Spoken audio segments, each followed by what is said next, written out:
Manu, vous avez participé hier à une journée d'évaluation des membres du gouvernement de transition.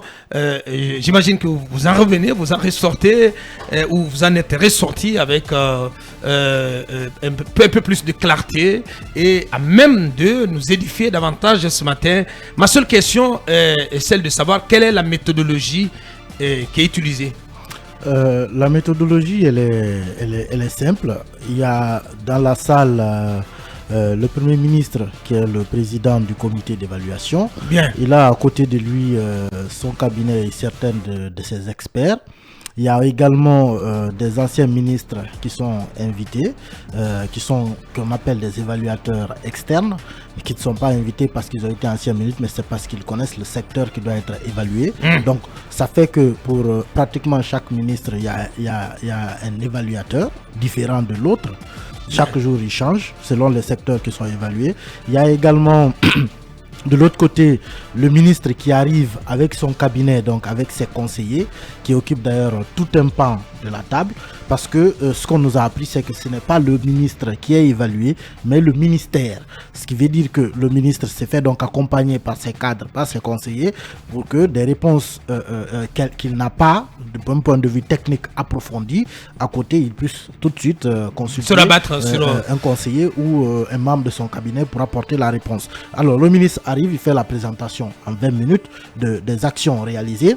Et ces actions se basent sur le contenu de la lettre de mission qui lui a été affectée par le Premier ministre en début d'année. Et donc, les 6 premiers mois qui viennent de s'écouler de janvier à juin, ce sont les mois qui sont concernés donc par cette évaluation. Donc, une évaluation à mi-parcours. Voilà. Quel est le pan de cette lettre de mission sur les 6 mois-là qui a été réalisé en termes d'action? Parce que quand ils ont reçu les lettres de mission, semble-t-il, ils ont renvoyé au Premier ministre des plans d'action opérationnels, conformément aux lettres de mission, pour dire voilà le plan que nous comptons mettre en œuvre pour atteindre tel résultat. Oui. Et pour tel résultat, voilà la durée que nous nous fixons. Alors, tous les objectifs qui sont fixés dans la limite de janvier à juin sont évalués en ce moment pour voir est-ce qu'effectivement, conformément à ces objectifs-là, le ministre ou le ministère est arrivé à réaliser atteindre ces objectifs. Ouais. Et après, il y a des questions qui sont posées au ministre lorsqu'il y a des éclaircissements à apporter, lorsqu'il y a des détails plus approfondis qu'on aimerait connaître sur tel ou tel secteur. Et après, on fait des recommandations par rapport donc à des secteurs. Qui sont ceux qui posent des questions?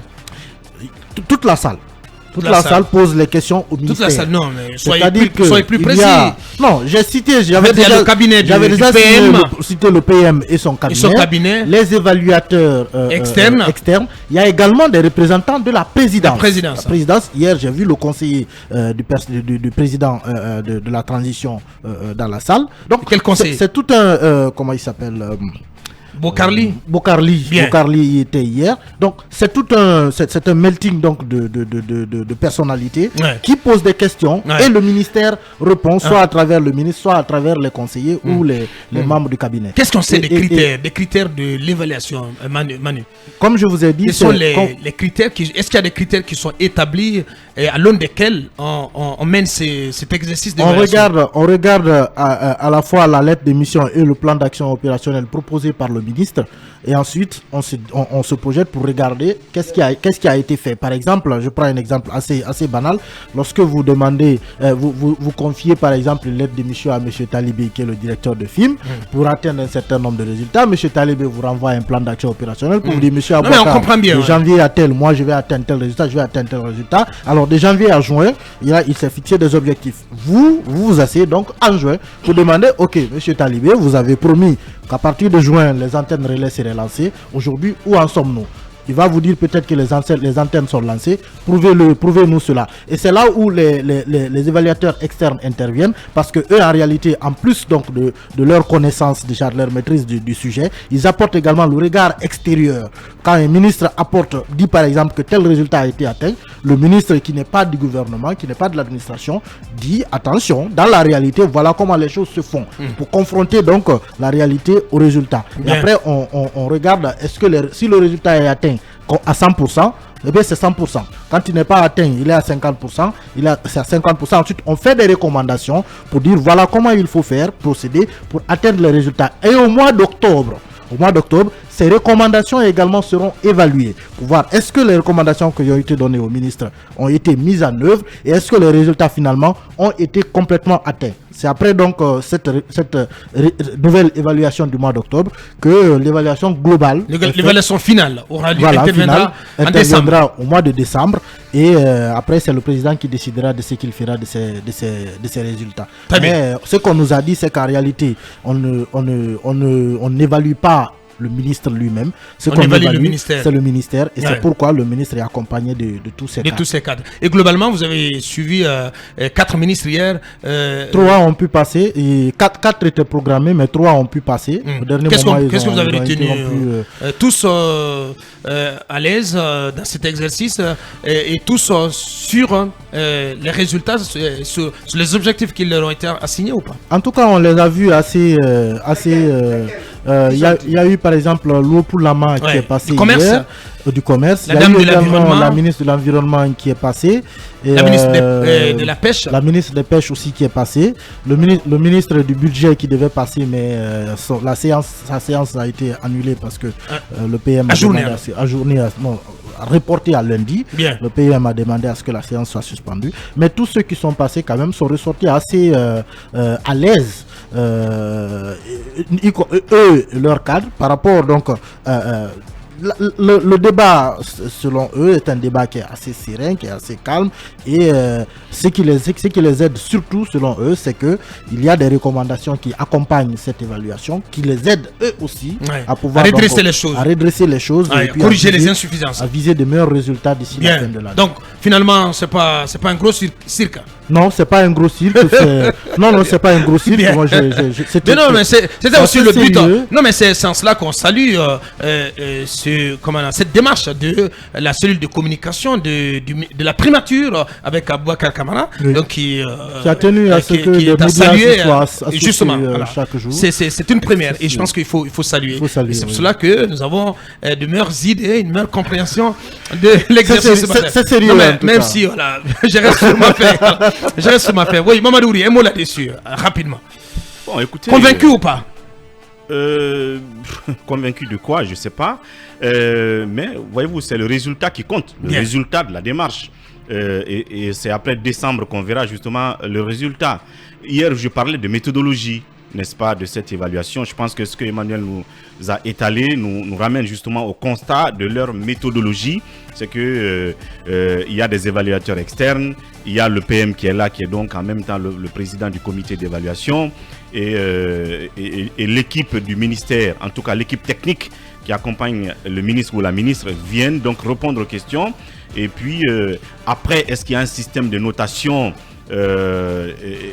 assorti justement de sanctions positives ou négatives par le président de la République? C'est ce qu'on ne sait pas, mais j'imagine que c'est ce qui doit clôturer justement le process, même si, encore une fois, il faut attendre décembre pour voir justement ce truc-là. Maintenant, dans le principe, je pense que c'est bien normal d'évaluer quelqu'un à qui on a confié des charges, pourvu maintenant qu'on n'y passe pas des éternités là-dessus, parce que la transition n'a pas assez de temps.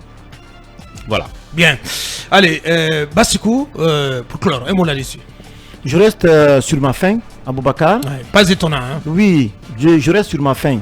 En fait, le principe de l'évaluation est tout à fait normal, mais pour des évaluations saines et qui veulent atteindre les objectifs qu'elles se sont fixés, c'était bien normal de faire venir un cabinet indépendant qui va travailler. Parce que je le disais la dernière fois, ce qu'il faut éviter, c'est d'abord les accointances et puis quels éléments ces évaluateurs externes ont à leur niveau pour opposer aux informations, par exemple, qui sont données par le département. C'est extrêmement important. Le Premier ministre qui vient avec son cabinet... Oui, c'est pas pour vous couper, accordez-moi juste quelques secondes. Un exemple, c'est que quand la ministre du Commerce vient vous dire que les prix sur le marché sont appliqués tels qu'elle l'avait décidé dans son arrêté, le rôle de l'évaluateur externe, justement, c'est de dire attention, madame la ministre, l'oignon aujourd'hui coûte 5 000 sur le marché. Ça, ce 5000 sont le des kilo. choses assez, oui, ça, ce sont des choses assez, pas le kilo, attention, l'unité, la petite, Ah, la petite boule. la petite boule. Donc, 5000. la couche d'oignon, oui, oui. Oui, l'oignon fait- Donc le sac fait c'est aussi 600, à cela que 600. servent les évaluateurs externes, apporter le regard, la réalité du terrain et leur expérience quand ils étaient aux affaires.